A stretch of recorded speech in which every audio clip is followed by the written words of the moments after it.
तो चलिए स्टार्ट करते हैं कैलकुलस फॉर गेट, जो कि चैप्टर अपना चल रहा है, यही वाला टॉपिक अपना चल रहा है, जिसका आज अपन देखेंगे quick revision of chapter number 1 जो कि कैलकुलस में है, limit, continuity and differentiability of all branch and this is my information. चलो आगे बढ़ते हैं। तो यहां पर मैं बोल रहा हूं कि ये अपना chapter number 1 limit, continuity, differentiability. क्या अपन ने एक एक टॉपिक यहां पर कवर कर लिया? बताओ कोई टॉपिक छूटा है तो इन सबका आज क्विक रिवीजन किया जाएगा। क्या कोई टॉपिक छूटा? क्या सारे टॉपिक अपन ने कवर किए हैं इसके अंदर?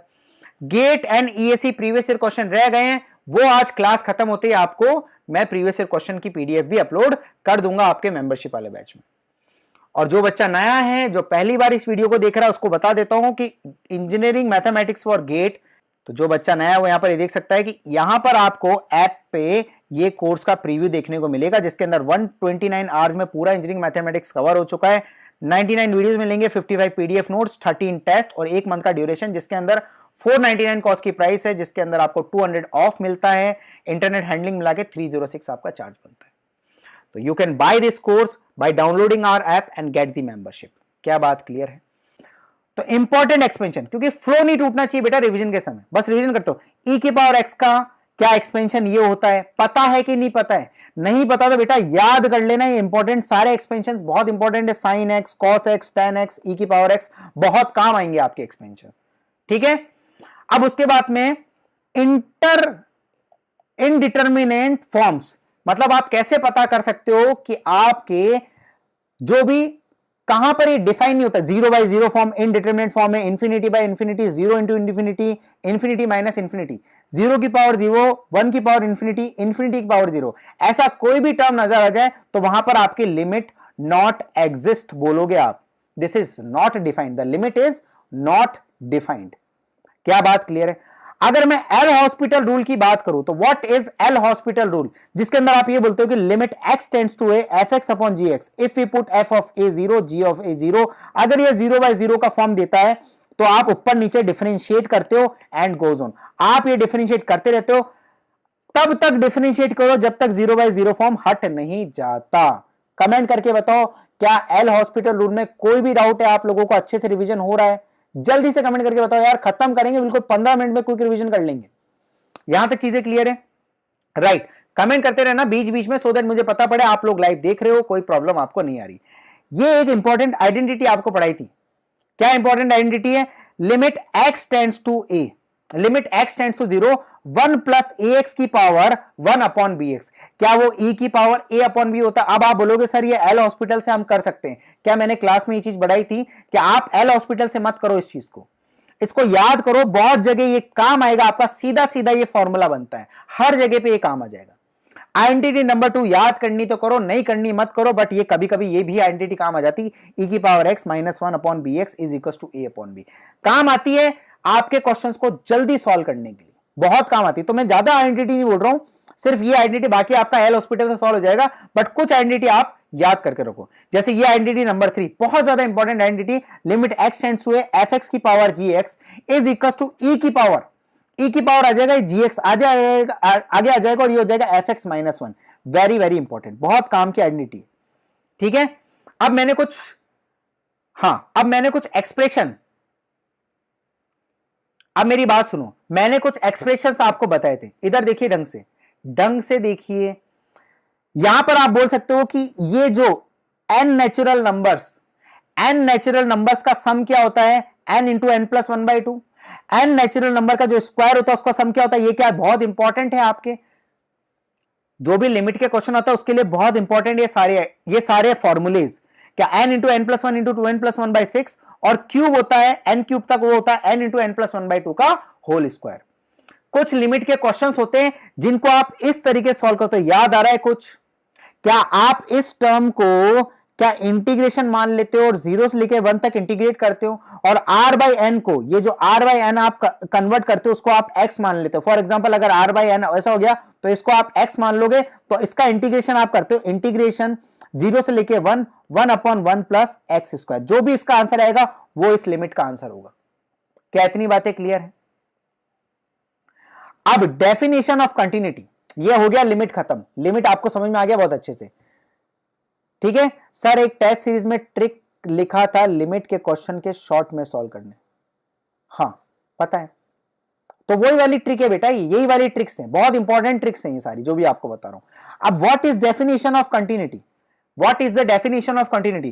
The function fx is said to be continuous at x equals to 0 if and only if the following three condition are satisfied। क्या कंडीशन है?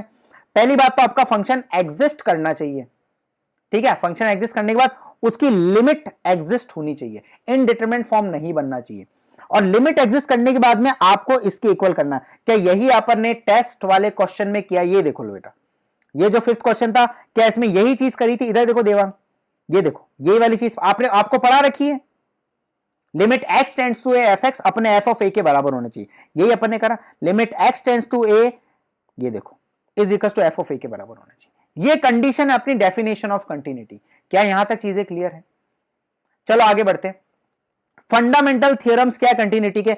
भाई साहब, अगर कोई फंक्शन कंटिन्यूअस है तो उसका समीशन कंटिन्यूअस है, सब्सट्रैक्शन कंटिन्यूअस है, ठीक है, मल्टीप्लिकेशन कंटिन्यूअस है, और उनका डिवीजन भी कंटिन्यूअस है, बस जी ऑफ एक्स जीरो नहीं होना चाहिए, और एफ ऑफ जी एक्स भी आपका कंटिन्यूअस होता है। काफी इंपॉर्टेंट है, दिखने में ऐसा लगता है कि क्या है, बट ये इंपॉर्टेंट होते हैं। Are also continuous at X equals to A. बात क्लियर? आगे बढ़े। What kind of discontinuity exist? तो भैया 5 टाइप की डिसकंटिन्यूटी एग्जिस्ट करती है, जिसके अंदर एक होती है रिमूवेबल डिसकंटिन्यूटी, जिसका लिमिट एग्जिस्ट करता है। लिमिट तो एग्जिस्ट करता है, बट ये मेरे एफ ऑफ ए के बराबर नहीं होता, उसको कहते हैं रिमूवेबल डिसकंटिन्यूटी, ठीक है। डिसकंटिन्यूटी ऑफ फर्स्ट काइंड किसको बोलते हैं? जंप डिसकंटिन्यूटी किसको बोलते हैं? जिसकी लिमिट एग्जिस्ट करती है but left hand limit right hand limit के बराबर नहीं होती, उसको कहते हैं अपन जंप डिसकंटिन्यूटी और डिसकंटिन्यूटी ऑफ फर्स्ट काइंड। अगर थर्ड वाले पे जाए, डिसकंटिन्यूटी ऑफ सेकंड काइंड का मतलब लिमिट एग्जिस्ट ही नहीं करती, लेफ्ट हैंड हो या राइट हैंड हो, इसकी लिमिट एग्जिस्ट नहीं करती, उसको कहते हैं अपन discontinuity of second kind. And what is mixed discontinuity? Limit exist नहीं करेगी, जैसे मान लो लेफ्ट हैंड लिमिट एग्जिस्ट नहीं कर रही है, राइट हैंड लिमिट एग्जिस्ट कर रही है, तो अपन बोलेंगे discontinuity of second kind from left. Left वाली एग्जिस्ट नहीं कर रही ना, तो discontinuity of second kind from left. अगर राइट हैंड लिमिट एग्जिस्ट कर रही है तो discontinuity of first kind from right, क्योंकि फर्स्ट काइंड में क्या पढ़ा था कि लिमिट एग्जिस्ट तो करती है बट इक्वल नहीं होती। बट क्या बात क्लियर होगी? ये लैंग्वेज समझ में आ गई? ऐसे लैंग्वेज में क्वेश्चन आते हैं। What is infinity discontinuity? Limit आपकी इनफाइनाइट चले जाए, वो भी infinity is limit not exist, तो आपकी लिमिट इनफाइनाइट चली जाए। हाँ, तो शॉर्ट नोट्स यही है बेटा, जो अब आपको पता है कि बेटा मैं जो पीडीएफ, ये क्यों है, पिछले साल जो मैथ्स पढ़ाया था वो बोर्ड पे पढ़ाया था, यहां ये PDF as it is upload किए जाएंगे, एज इट इज। यही है शॉर्ट नोट्स जो बना रखे हैं बेटा, ये as it is short notes upload हो जाएंगे। तो यहां पर एक छोटा सा एग्जांपल दे रखा है कि इस तरीके से आपकी इनफाइनाइट आ जाता है तो आपकी डिसकंटिन्यूअस हो जाती है। क्या यहां तक चीजें क्लियर है? अब फंक्शंस ऑफ टू वेरिएबल, ठीक है, फंक्शंस ऑफ टू वेरिएबल, तो अपन क्या बोलते हैं, अगर दो वेरिएबल आ जाए, अगर उसकी लिमिट निकालनी हो तो आप y इक्वल टू mx बोलते हो। इसको क्या बोलते हैं अपन? Simulation method. क्या यहां तक चीजें क्लियर है? Simulation method. It depends upon m which is a path chosen that limit does not। अगर it depends m पे करेगा तो आपका लिमिट एग्जिस्ट नहीं करेगा, तो सिम्युलेशन आपके लिए इंपॉर्टेंट होता है, ठीक है। फिर एक रिपीटेड लिमिट आपको पढ़ाई थी। रिपीटेड लिमिट में क्या बताई थी कि या तो एक बार x को 0 फिर y को रखो, फिर y को 0 x को रखो, अगर ये दोनों इक्वल नहीं आ रहे हैं तो लिमिट नॉट एग्जिस्ट हो जाएगी। बट इससे पहले आप सिम्युलेशन पे रिलाय कर सकते हो। क्या यहां तक चीजें क्लियर है? आगे बढ़ते हैं अपन डिफरेंशिएबिलिटी पे आ जाते हैं। What is differentiability? ध्यान से देखो देवांग, यहां पर आप चकमा खाए थे क्वेश्चन में, तो द फंक्शन टू बी डेरिवेबल, किसी फंक्शन को अगर डेरिवेबल बोलना है तो उसकी लिमिट क्या होनी चाहिए? उसकी लिमिट एग्जिस्ट करनी चाहिए। इधर देखो, लिमिट एग्जिस्ट करनी चाहिए, फंक्शन कंटिन्यूअस होना चाहिए, and right hand side of F dash A आपका left hand side of F dash A होना चाहिए। इसी तरीके से सॉल्व करना है। This is the basic method. आप डिफरेंशिएट करके कर सकते हो, बट उसके 99% चांस ही है कि आपका क्वेश्चन सही होगा। तो बेटा जिससे बेहतर है आप यही वाला फॉर्मूला लगाओ, आपके लिए ज्यादा आसान पड़ेगा डिफरेंशिएबिलिटी निकालने के लिए। क्या अगर फंक्शन डिफरेंशियल है तो वो कंटिन्यूअस है? बिल्कुल सही बात है, ये भी सही बात है। अगर फंक्शन पहले ही डिफरेंशियल है तो वो कंटिन्यूअस भी होगा और उसकी लिमिट भी एग्जिस्ट करेगी। बट आप उल्टा भी जा सकते हो, या तो ऐसे जाओ या ऐसे जाओ, कोई प्रॉब्लम की बात यहां पर नहीं है। ठीक है बेटा, खत्म हो गया। Limit continuity differentiability is over. यही आपका क्विक रिवीजन था, फाइनली खत्म। क्या अपन ने 10 मिनट में रिवीजन कर लिया? तो बेटा ये प्रीवियस ईयर क्वेश्चन है, ये मैं अपलोड कर दूंगा, ठीक है।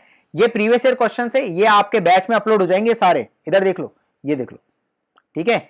ये बहुत सारे क्वेश्चन है, कम से कम नहीं तो अभी मैं आपको आधे ही क्वेश्चन दे रहा हूं, 40 कुछ क्वेश्चंस दूंगा मैं आपको, ये सारे क्वेश्चंस आपको करने हैं, ठीक है। नेक्स्ट क्लास तक कोई डाउट हो तो पूछ लेना। तो ये कितने सारे क्वेश्चन है प्रीवियस ईयर, ठीक है बेटा, टोटल 43 क्वेश्चंस आपको है प्रीवियस ईयर के, और इसके आंसर्स भी मैंने दे रखे हैं, इसके आंसर्स भी मैंने इधर डाल रखे हैं, तो कोई दिक्कत की बात नहीं। पहले क्वेश्चन सॉल्व करने सारे। अब बेटा सॉल्व करने का तरीका बता रहा हूं, सॉल्व करने का तरीका रहेगा बेटा, टोटल 43 क्वेश्चंस है।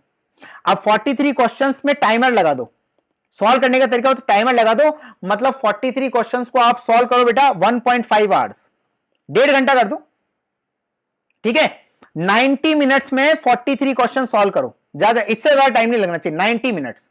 अब 90 मिनट्स लगाओ और टिक करता रहो आंसर, तरीका बता रहा हूं, टिक करते रहो आंसर अपनी कॉपी में, ऐसे लिख दो 1 2 3 4 5, इसलिए बेटा मैंने एक साथ दिए प्रीवियस ईयर क्वेश्चन, तो 1 2 सारे को चेक, सारे आंसर लिख दिया आपने अपनी कॉपी में। उसके बाद में ये आंसर की दे रखी, ये आंसर की से आपके आंसर मैच करो और देखो आपके नंबर कितने हैं। सबके मैंने नंबर दे रखे हैं, सब क्वेश्चंस के मैंने मार्किंग भी कर रखी, तो आप आराम से चेक करो, ये पीछे आप आराम से देखो, क्वेश्चन डिफिकल्ट नहीं होंगे, ठीक है। तो इस तरीके से पूरे 43 क्वेश्चन के आंसर दे रखे हैं, फिर आपने जो आंसर्स मार्क कर रखे वहां देखो आपके कितने सही हो रहे हो, उस 90 मिनट के अंदर अंदर आपके क्वेश्चन सॉल्व होने चाहिए। क्या चमका, समझ में आई बात? इस तरीके से तैयारी करो बेटा, आपकी डेविल मिस्टेक बिल्कुल भी नहीं होगी। प्रॉब्लम ये नहीं है कि आपको सब्जेक्ट नहीं आता, प्रॉब्लम है कि आपको सब्जेक्ट आता है फिर भी आप गलतियां करते हो। क्या बात समझ में आ गई? तो ठीक है, क्विक रिवीजन ओवर, सॉल्यूशंस का डिस्कशन ओवर, ये क्लास खत्म करते हैं। Okay, thank you so much. तो लाइक करना बिल्कुल ना भूलें क्योंकि ये पब्लिक ही रहेगा, share and don't forget to subscribe, ऐसे लेक्चर्स आपको फ्यूचर में भी मिलते रहेंगे। Thank you so much, good night, sweet dreams.